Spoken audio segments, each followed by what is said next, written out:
Hello, good morning.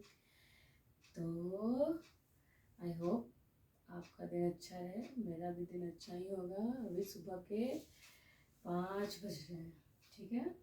और हम लोग सेल को कंटिन्यू कर रहे थे अभी तक। तो कल हमने सेल वॉल के बारे में पढ़ा था, तो आज हम लोग न्यूक्लियस के बारे में पढ़ेंगे। और कुछ अगर टाइम और मिला तो हम लोग सेल के और ऑर्गेनल्स के बारे में भी पढ़ेंगे, ठीक है। उसके बाद हम लोग सेल के सेलुलर स्ट्रक्चर के अकॉर्डिंग हम सेल के टाइप्स भी देखेंगे, ठीक है। तो सबसे पहले हम लोग किसके बारे में पढ़ लेते हैं, न्यूक्लियस के बारे में, ठीक है। तो न्यूक्लियस क्या है? सबने सुना रखा है कि सेल के अंदर में न्यूक्लियस होता है जो कि जेनेटिक इंफॉर्मेशन को कैरी करता है, ठीक है ना। लेकिन ऐसा नहीं है, थोड़ा और एलेबोरेट करके हम लोग इसको पढ़ेंगे कि न्यूक्लियस है क्या। तो न्यूक्लियस के पास पता है क्या होता है? न्यूक्लियर मेम्ब्रेन होता है। क्या होता है? न्यूक्लियर मेम्ब्रेन होता है, जो कि डबल लेयर होता है, जो कि डबल लेयर होता है। न्यूक्लियस के पास क्या होता है? न्यूक्लियर मेम्ब्रेन होता है, जो कि क्या होता है? डबल लेयर होता है। और ये क्या कंटेन करता है? तो ये जो डबल लेयर है ये कंटेन करता है, इट कंटेन न्यूक्लियर पोर। क्या कंटेन करता है? न्यूक्लियर पोर, जो कि एक्सचेंज करता है, ठीक है ना, मटेरियल को एक्सचेंज करता है न्यूक्लियस और साइटोप्लाज्म के बीच। सेल का जो साइटोप्लाज्म है और जो न्यूक्लियस है, उन दोनों के बीच में मटेरियल को क्या करता है? ये एक्सचेंज करता है, ठीक है ना। कौन? तो ये न्यूक्लियर पोर, ठीक है ना। तो it contain pore, nuclear pore, जो कि एक्सचेंज करता है किसको? मटेरियल को। किसको एक्सचेंज करता है? मटेरियल को between nucleus and cytoplasm,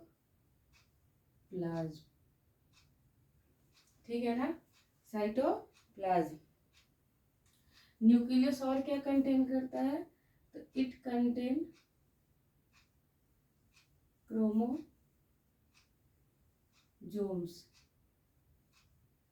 DNA and protein, ठीक है। It contain chromosome and protein, ठीक है। उसके बाद ये जो है क्रोमोसोम, ये कब विजिबल होता है? तो विजिबल ड्यूरिंग सेल डिवीजन। आपको ये क्रोमोसोम कब विजिबल होता है? तो ये विजिबल होता है कब? सेल डिवीजन के दौरान। कब विजिबल होता है? तो सेल डिवीजन के दौरान होता है, जो कि कैरी करता है, क्या कैरी करता है? Which carry genetic information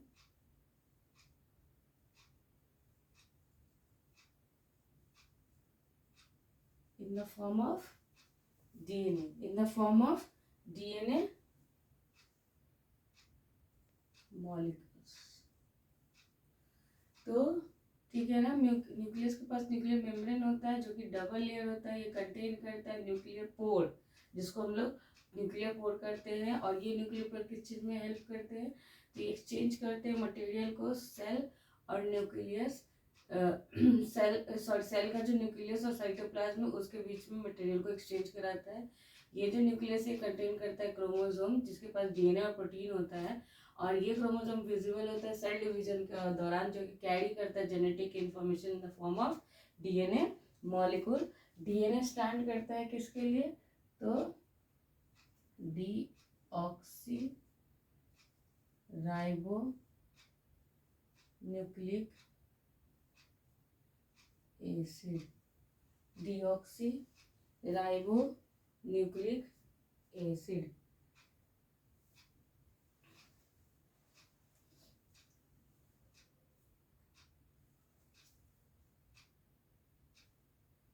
ACDoxyribo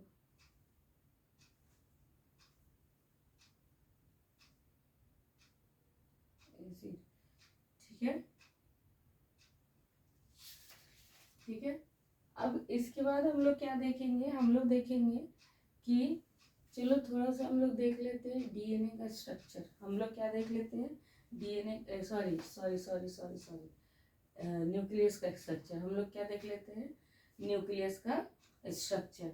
ठीक है, तो कैसा होता है,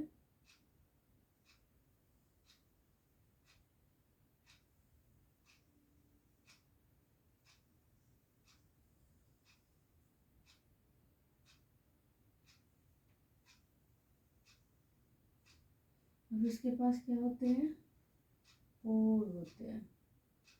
क्या होते हैं, पोर होते हैं।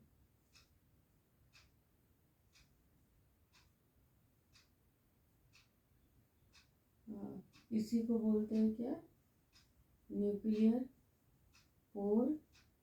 इसको बोलते हैं न्यूक्लियर मेम्ब्रेन। ये क्या है, न्यूक्लियर पोर, और ये क्या है, न्यूक्लियर मेम्ब्रेन, जो कि डबल लेयर्ड होता है। ठीक है, उसके बाद ठीक है, और इसके अंदर क्या होता है, न्यूक्लियस के अंदर के लिक्विड को हम लोग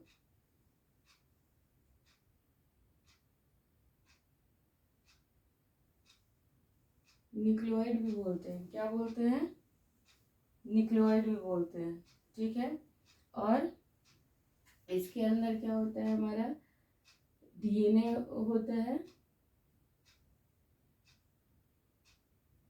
रैंडमली डिस्ट्रीब्यूटेड होता है। क्या, डीएनए क्या होता है, रैंडमली डिस्ट्रीब्यूटेड होता है डीएनए।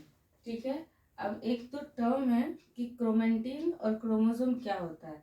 ठीक है, तो जब ये जो डीएनए है ये रैंडमली डिस्ट्रीब्यूटेड होता है, तो इसको हम लोग क्रोमेटिन बोलते हैं। ठीक है, मतलब ऐसे ऐसे ऐसे ऐसे ऐसे ऐसे ऐसे न्यूक्लियस के अंदर बस बिखरा पड़ा हो तो उसको हम लोग क्या बोलते हैं, क्रोमेटिन बोलते हैं। लेकिन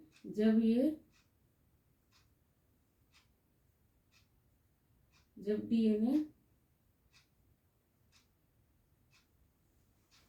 क्या हो, जब डीएनए सुपर कॉइल्ड हो, ठीक है ना, व्हेन डीएनए सुपर कॉइल, तब उसको हम लोग बोलते हैं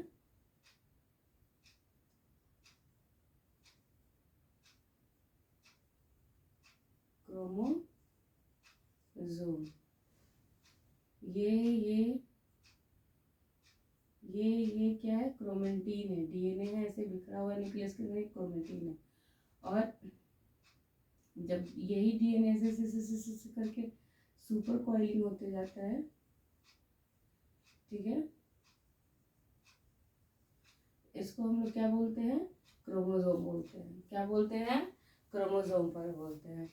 अभी उसके बाद सेल ऑरिजिन और सेलुलर स्ट्रक्चर के according there are two type of cell, prokaryotic cell और यूकार्योटिक सेल। ठीक है, तो प्रोकार्योटिक सेल और यूकार्योटिक सेल में हम लोग डिफरेंसेस देख लेते हैं।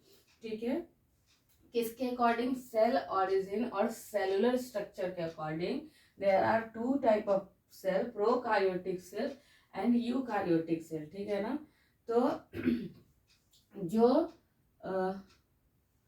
जो साइज होता है प्रोकार्योटिक सेल का वो 1 to 10 माइक्रोमीटर होता है। रेंजेस क्या होते हैं इसके, 1 to 10 माइक्रोमीटर के बीच में ही होगा।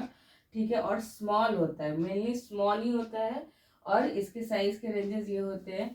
और 1 micrometre is equal to 10⁻⁻⁶ metre. ठीक है, यूकार्योटिक सेल का जो साइज होता है वो 5 to 10 माइक्रोमीटर के बीच में होता है। ठीक है, नेक्स्ट क्या है, nuclear region is not well defined and it is known as nucleoid.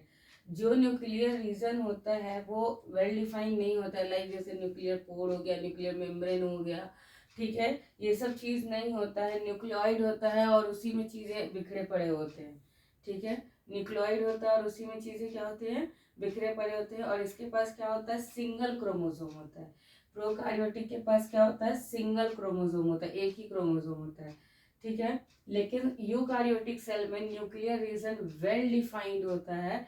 उसके साथ वो सराउंडेड होता है किससे, न्यूक्लियर मेम्ब्रेन से। जैसे वी आर ह्यूमन, हमारा जो न्यूक्लियस होगा वो वेल डिफाइंड होगा, एज वेल एज सराउंडेड होगा किसके साथ में, न्यूक्लियर मेम्ब्रेन के साथ में। और हमारे पास मोर देन वन क्रोमोसोम है। आप लोग जब आगे चैप्टर पढ़ोगे तो ये जेनेटिक्स, उसमें आप लोगों को पता है कि हमारे क्रोमोसोम के बारे में पढ़ना है और हमारे पास मोर देन वन क्रोमोसोम है। ठीक है, उसके बाद प्रोकार्योटिक सेल के पास cell membrane bound, cell membrane होता है लेकिन ऑर्गेनेल्स नहीं होता है उसमें।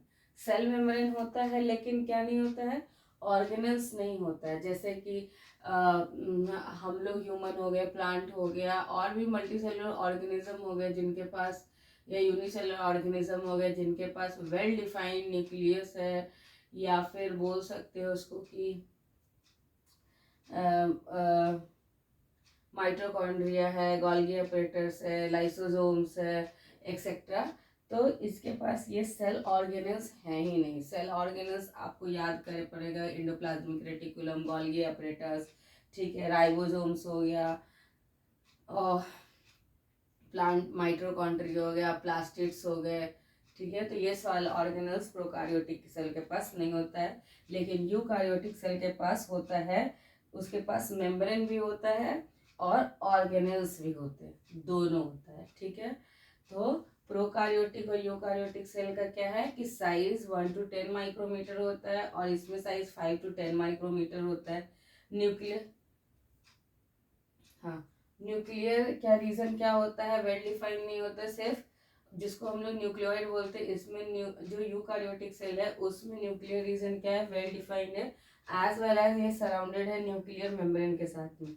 इसमें सिर्फ सिंगल क्रोमोसोम होता है, इसमें मोर देन वन क्रोमोसोम होता है। इट मीन्स यूकार्योटिक सेल में एक से ज्यादा क्रोमोसोम होता है। ठीक है, प्रोकार्योटिक सेल का जो मेम्ब्रेन होता है वो प्रेजेंट होता है, सेल मेम्ब्रेन होता है, लेकिन ऑर्गेनेल्स नहीं होते हैं। यूकार्योटिक सेल में सेल वॉल भी हो, सेल भी प्रेजेंट होते हैं और सेल वॉल भी होते हैं प्लांट में। प्लांट सेल में सेल वॉल होते हैं और नॉर्मल में सेल वॉल, मतलब कि सेल मेम्ब्रेन होते हैं जैसे एनिमल वगैरह में, एंड ऑर्गेनेल्स भी प्रेजेंट होते हैं। ठीक है, तो ये हमारा हो गया न्यूक्लियस और ये हो गया प्रोकार्योटिक सेल। ठीक है, प्रोकार्योटिक सेल का एक स्ट्रक्चर देख लेते हैं।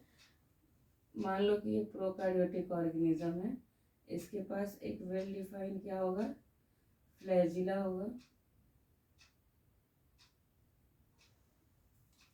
ठीक है,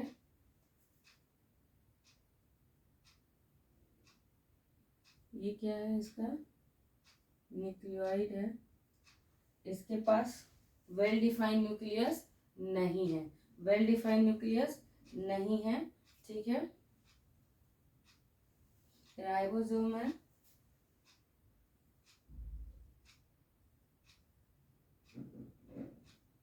और सेल वॉल है। क्या है,